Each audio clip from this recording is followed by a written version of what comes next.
Hello friends, आज की इस वीडियो में हम बात करने जा रहे हैं नेशनल हाउसिंग बैंक के बारे में कि किस तरह से आप एनएचबी यानी नेशनल हाउसिंग बैंक में assistant manager, developer and finance जैसे कई तरह के पोस्टों के लिए आप अप्लाई कर सकते हैं। तो किस तरह से आपको रजिस्ट्रेशन करना है, एप्लीकेशन फॉर्म किस तरह से भरना है, फी पेमेंट किस तरह से करनी है, डॉक्यूमेंट कैसे अपलोड करने हैं, कौन कौन से डॉक्यूमेंट अपलोड करने हैं, एलिजिबिलिटी क्राइटेरिया क्या है, ये सारी की सारी चीजें इन्फॉर्मेशन मैं आपको इस वीडियो में शेयर करने वाला हूं। तो वीडियो को एंड तक जरूर देखिएगा और ध्यान से जरूर देखिएगा। तो चलते हैं, वीडियो को स्टार्ट करते हैं। इस वेबसाइट का लिंक आपको डिस्क्रिप्शन में मिल जाएगा, तो वहां से आप इस वेबसाइट पे आ सकते हैं और सारी रिलेटेड इन्फॉर्मेशन आपको हमारे व्हाट्सएप चैनल पे मिल जाएगी। ठीक है, तो चलते हैं। आपको क्या करना है, इस येलो बटन पे click here to new registration पे आपको क्लिक करना है। इस पे क्लिक करने के बाद आपको यहाँ पे सबसे पहले तो अपनी बेसिक इन्फॉर्मेशन अपलोड करनी है, रजिस्ट्रेशन होगा। फिर आपको फोटो सिग्नेचर अपलोड करने हैं। फिर आपको डिटेल्स देनी है अपनी, जैसे एजुकेशनल डिटेल्स वगैरह। उसके बाद प्रीव्यू कर लेना है फॉर्म को, फिर डॉक्यूमेंट अपलोड करना है और फिर फाइनल फी पेमेंट करनी है। तो ये 6 स्टेप है। सबसे पहले तो यहाँ पे आपको क्या करना है, फर्स्ट नेम आपको लिखना है अपना। ठीक है, तो यहाँ पे आपको फर्स्ट नेम लिखना है, उसको बाद कंफर्म कर देना है। उसके बाद यहाँ पे आपको अपना मिडिल नेम लिखना है। मिडिल नेम लिखने के बाद आपको मिडिल नेम कंफर्म कर देना है। अब मिडिल नेम नहीं है तो आप इसे छोड़ भी सकते हैं ठीक है, और है तो आप भर सकते हैं। फिर लास्ट नेम लिखना है और लास्ट नेम को कंफर्म कर देना है। ठीक है, उसके बाद यहाँ पे आपका नेम शो होने लगेगा, जहाँ फुल नेम लिखा है यहाँ पे आपका नेम शो होने लगेगा। उसके बाद आपको क्या करना है, मोबाइल नंबर फिल करना है। तो यहाँ पे आपको मोबाइल नंबर फिल करना है, यहाँ पे आपको कंफर्म कर देना है मोबाइल नंबर को। उसके बाद यहाँ पे आपको अल्टरनेटिव मोबाइल नंबर डाला है, यहाँ पे आपको ईमेल आईडी डालनी है। अगर @ से पहले वाली ईमेल आईडी डालनी है, @gmail.com आपको यहाँ से सेलेक्ट कर लेना है। उसके बाद यहाँ पे कंफर्म कर देना है ईमेल आईडी। ओके, तो यहाँ से हम gmail.com सेलेक्ट कर लेते हैं पहले तो, और यहाँ पे आपको कंफर्म कर देना है ईमेल आईडी। उसके बाद यहाँ पे आपको कैप्चर डालना है। ओके, तो ये सारी की सारी चीजें हैं, यहाँ पे आप कैप्चर डालेंगे। उसके बाद सेव एंड नेक्स्ट कर लेंगे। फिर आपको फोटो सिग्नेचर अपलोड करनी है। ये गाइडलाइंस है फोटो सिग्नेचर किस तरह से अपलोड करनी है, लेकिन मैं आपको बता भी देता हूँ। फोटो का जो अपलोड करनी है उसका साइज 20 से 50 के बी होना चाहिए। उसके बाद कंफर्म कर देना है आपको।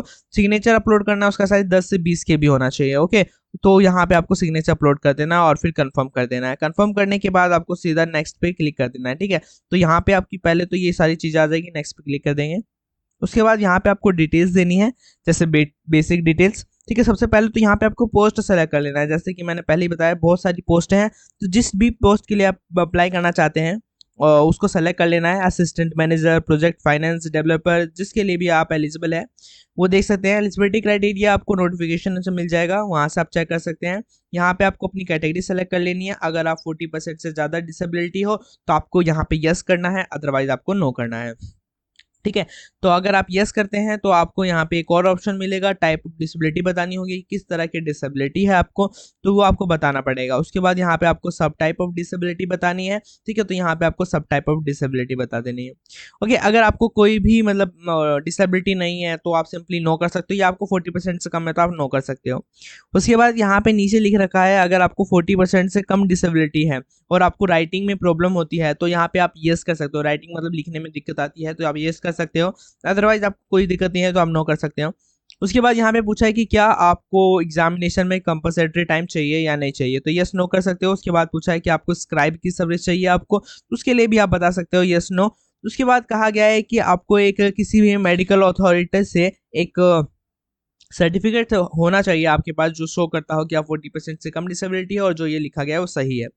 उसके बाद यहाँ से पूछा है कि क्या आप एक्स सर्विसमैन हैं। ठीक है, तो यहाँ पे आपको बताना है कि आप हो या नहीं हो। ईसीओ और एसएससीओ भी में आप मतलब शामिल कर सकते हो इनमें। ठीक है, तो हो तो यस करना है, नहीं हो तो नो करना है। अगर आप यस करते हो तो आपको डिटेल्स भरनी पड़ेगी, जिस तरह से सर्विस डिटेल्स, कितने साल आपने, कितने महीने, कितने साल आपने काम किया, उसके बाद आपने कब छोड़ा, वो आपको डेट बतानी पड़ेगी। ठीक है, तो नहीं हो तो सिंपली नो करेंगे। उसके बाद यहाँ पे लिखा है कि क्या आपने गवर्नमेंट जो have you join the government job on the civil after availing the benefit given as ex serviceman. Ex serviceman का बेनिफिट उठाते हुए क्या आपने कोई भी गवर्नमेंट जॉब लिया है या नहीं लिया है, तो वो बताना है यस नो। फिर यहाँ पे रिलीजन बताना है, किस रिलीजन से आप बिलोंग करते हो। यहाँ पे हमने हिंदू सेलेक्ट कर लिया। Do you belong to minority community, अगर माइनॉरिटी कम्युनिटी में हो तो आपको यस करना है, नहीं तो नो कर देना है। उसके बाद यहाँ पे हमें नेशनलिटी, सिटीजनशिप बतानी है, इंडियन के हो तो इंडियन। फिर सेंटर ऑफ एग्जामिनेशन चूज कर लेना है, जहां भी आपका सेंटर एग्जाम पास पड़ता हो वहां से चूज कर सकते हैं, इंडिया में कहीं भी, ध्यान रखिएगा। ठीक है, और यहाँ से डेट ऑफ बर्थ यहाँ से सेलेक्ट करना है। ठीक है, यहाँ से आप डेट सेलेक्ट कर सकते हो। ठीक है। यहाँ से आप मंथ सेलेक्ट कर सकते हो और यहाँ से आप ईयर सेलेक्ट कर सकते हो, ठीक है। ये सेलेक्ट करने के बाद यहाँ पे आपको एज शो होने लगेगी, नीचे आपको एज शो होने लगेगी। उसके बाद आपको जेंडर सेलेक्ट कर लेना है, मेल हो, फीमेल हो, ट्रांसजेंडर हो। उसके बाद आपको ट्विन ब्रदर सिस्टर हो अगर आपके घर में, यानी आपका कोई ट्विन ब्रदर सिस्टर है तो यस करना है। उसके बाद उसका जेंडर बताना है, वो मेल है फीमेल है, उसके बाद नाम बताना है, और नहीं है तो सिंपली नो करेंगे और आगे बढ़ेंगे। उसके बाद आपको मैरिटल स्टेटस बताना है, आप अनमैरिड हो, मैरिड हो, चाहे विडो हो, चाहे जो भी हो, आपको बताना है, ठीक है। उसके बाद यहाँ पे आपको फादर नेम बताना है आपको अपना, ठीक है। आपके पिताजी का नाम क्या है, आपकी माताजी का नाम क्या है, और उसके बाद यहाँ पे आपको अपनी एड्रेस देना है, ठीक है। तो यहाँ पे आपको अपना कोरस्पॉन्डेंस एड्रेस देना है, ध्यान रखिएगा, जहाँ पे आप प्रेजेंटली यानी अभी रह रहे हो वो एड्रेस देना है। यहाँ पे 3 लाइन है एड्रेस देने के लिए, डिस्ट्रिक्ट बताइए, स्टेट बताइए, यहाँ से आप स्टेट सेलेक्ट कर सकते हो। उसके बाद यहाँ पे आपको पिन कोड बता देना है, ठीक है। यहाँ पे आप पिन कोड लिख सकते हो। उसके बाद अगर आपका परमानेंट एड्रेस और कॉरेस्पॉन्डेंट एड्रेस जहाँ आप अभी रह रहे हो दोनों सेम है तो सिंपली टिक करेंगे, नहीं है तो इसको फिल आउट कर लेंगे। यहाँ पे परमानेंट एड्रेस फिल कर लेंगे, ठीक है, यहाँ डिस्ट्रिक्ट, स्टेट और यहाँ पिन कोड सेलेक्ट कर लेंगे। उसके पूछा है कि जीएसटी इनवॉइसिंग के लिए आप कौन सा एड्रेस सेलेक्ट करना चाहते हो, तो यहाँ से हम कॉरेस्पॉन्डेंस या परमानेंट एड्रेस दोनों में से कोई भी सेलेक्ट कर लेंगे। उसके बाद यहाँ पे आपको क्या करना है, वैलिडेट डिटेल्स कर देनी है, ठीक है। वैलिडेट करने के बाद ओके कर देना है, ओके करने के बाद सेव एंड नेक्स्ट ऑप्शन पे क्लिक कर देना है। ये सारी चीज करने के बाद आपको क्वालिफिकेशन, एक्सपीरियंस भरनी है और लैंग्वेज भरना है, 3 चीजें हैं। सबसे पहले क्वालिफिकेशन, जो मैंने पोस्ट सेलेक्ट किया है उसके हिसाब से मैं ग्रेजुएशन होना चाहिए, ठीक है। ये मैंने ऑफिशियल पीडीएफ जो है उसमें से आप देख सकते हो और उसी में सारी एलिजिबिलिटी क्राइटेरिया है, तो वहां पे आप देख सकते हो, ठीक है। तो यहाँ से मैंने सेलेक्ट कर लिया कि आपसे पूछा कि ग्रेजुएशन में आपने क्या स्ट्रीम थी आपके पास, तो आपको बताना है। मैंने सेलेक्ट कर लिया science stream. Date of passing क्या थी, परसेंटेज क्या थी, क्लास मार्क क्या है। अगर आप पोस्ट ग्रेजुएशन भी आपसे मांगा जाए तो यहाँ से आप पोस्ट ग्रेजुएशन की डिटेल्स भी भर सकते हो, ठीक है। और जो भी डिटेल्स मांगी जाए आपको भरनी पड़ेगी। उसके बाद पूछा है कि क्या आपके पास कंप्यूटर की नॉलेज है, ठीक है। तो जिस पोस्ट के लिए मैं अप्लाई कर रहा हूँ जर्नलिस्ट के लिए, वहाँ पे नॉलेज चाहिए होती है कंप्यूटर की, तो यहाँ पे यस करना है। उसके बाद डिटेल ऑफ कंप्यूटर नॉलेज देना है। उसके बाद यहाँ पे आपको अपना एक्सपीरियंस देना है, अगर आपने कहीं इंटर्नशिप वगैरह कर रखी है या काम कर रखा है तो यहाँ पे नेम ऑफ एम्प्लॉय यानी अपना नाम, डेजिग्नेशन यानी पोस्ट बतानी है आपको, प्रेजेंटली वर्किंग हो या नहीं हो वो बताना है, टाइम पीरियड बताना है कि कितने टाइम तक आपने सर्विस दी थी, ठीक है। तो यहाँ से डेट और टाइम सेलेक्ट कर सकते हो। उसके बाद यहाँ नेचर ऑफ ड्यूटीज बताना है, यहाँ रीजन ऑफ लिविंग बताना है, क्या कारण था जो आपने छोड़ा। उसके बाद यहाँ ईयर ऑफ एक्सपीरियंस वगैरह आ जाएगा, ठीक है। उसके बाद यहाँ पे आपको लैंग्वेज सेलेक्ट कर लेना है, कौन कौन सी लैंग्वेज आपको बोलने आती है। हिंदी इंग्लिश के अलावा अगर आपको कोई और आती है तो आप यहाँ पे भर सकते हो, वो आपके बेनिफिट के लिए ही होगा, ठीक है। तो और यहाँ पे आपको बताना है कि आपको रीड आता है कि सिर्फ राइट आता है या स्पीक आता है। उसके बाद वैलिडेट कर देना है, ओके कर देना है और सेव एंड नेक्स्ट वाले ऑप्शन पे क्लिक कर देना है, ठीक है। तो इतना हो जाने के बाद ये आपका एप्लीकेशन फॉर्म है, इसको आपको सिंपली क्या करना है, फाइनल सबमिट कर देना है। तो सबसे पहले आई एग्री वाले बटन पे आपको क्लिक करना है। उसके बाद कंप्लीट रजिस्ट्रेशन, यहाँ से आपका रजिस्ट्रेशन कंप्लीट होता है। अभी तक हम यहाँ तक आपका रजिस्ट्रेशन कंप्लीट होता है। अब आपको डॉक्यूमेंट अपलोड करने होते हैं, ठीक है। रजिस्ट्रेशन एप्लीकेशन फॉर्म, ये पूरा का पूरा जो है पूरा एप्लीकेशन फॉर्म है, और जहां तक हमने अभी किया वो रजिस्ट्रेशन है। यहाँ पे आपको left thumb impression, hand written declaration और आपने जो डिग्री किया है, डिप्लोमा किया, वो आपको यहाँ अपलोड करना है, ठीक है। ये यहाँ से गाइडलाइंस है कि क्या क्या चीज़ है, जैसे थंबनेल अपलोड करने के लिए यहाँ पे साइज है 20 से 50 KB, हैंड रिटन डिक्लेरेशन के लिए साइज है 50 से 100 KB है, यहाँ पे 20 से 50 दिखा रखा है, ठीक है। उसके बाद यहाँ पे इसका 1 MB तक आप सेलेक्ट कर सकते हो। तो यहाँ पे आपको क्या करना है, इसी तरह से आपको अपलोड कर देना है। ये कैप्चा है, कैप्चा को फिल कर देना है।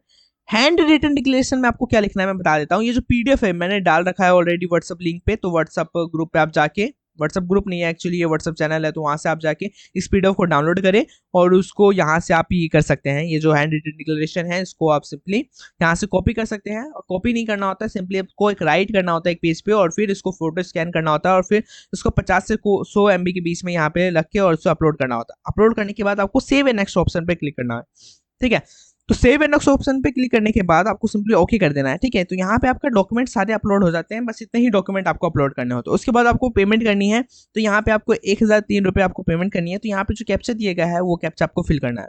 हमने अपना एप्लीकेशन फॉर्म फिल कर दिया है, अब हम पेमेंट की तरफ चल रहे हैं, ठीक है। तो यहाँ पे हमने कैप्चा फिल किया, ओके किया, सबमिट कर दिया, ओके। उसके बाद आपको पेमेंट के लिए रिडायरेक्ट करेंगे, तो वेबसाइट को चलने देना है, ये आराम से आएगा अपना, ठीक है। उसके बाद आपके पास ऑप्शन आ जाता है, बहुत सारे इंटरनेट बैंकिंग है, QR है, वॉलेट है, UPI है, डेबिट कार्ड है, क्रेडिट कार्ड है, जिससे भी आप पेमेंट करना चाहो आप पेमेंट कर सकते हो, ठीक है। तो यहाँ पे हमने डेबिट कार्ड को सिलेक्ट कर लिया, यहाँ पे आपको एक्सपायरी सेलेक्ट कर लेनी है, यहाँ ईयर, ऊपर कार्ड नंबर और यहाँ पे CVV, ठीक है। ये अपनी कार्ड डिटेल्स आपको देनी है यहाँ पे, ठीक है। तो यहाँ पे आपको CVV डालना है, यहाँ पे कार्ड होल्डर का नेम और मेक पेमेंट वाले ऑप्शन पे क्लिक कर देना है, सिंपल। फिर एक आपको OTP मिलेगी, OTP को फिल करिए, आपका फाइनल पेमेंट हो जाएगा। फाइनल पेमेंट हो जाने के बाद आप अपना एप्लीकेशन फॉर्म डाउनलोड कर सकते हैं, फ्यूचर रेफरेंस के लिए कभी भी काम आ सकता है, जैसे एडमिट कार्ड निकालते समय।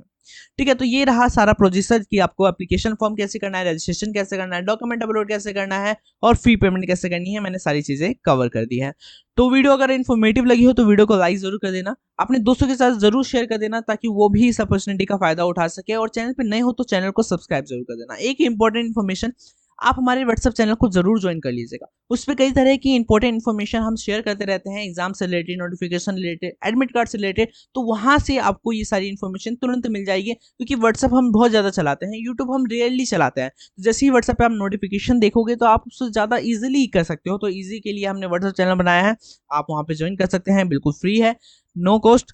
तो थैंक यू अगेन, और अगर आप चैनल पे नए हो तो चैनल को जरूर सब्सक्राइब कर लेगा ताकि आपको नोटिफिकेशन मिलता रहे। थैंक यू, धन्यवाद।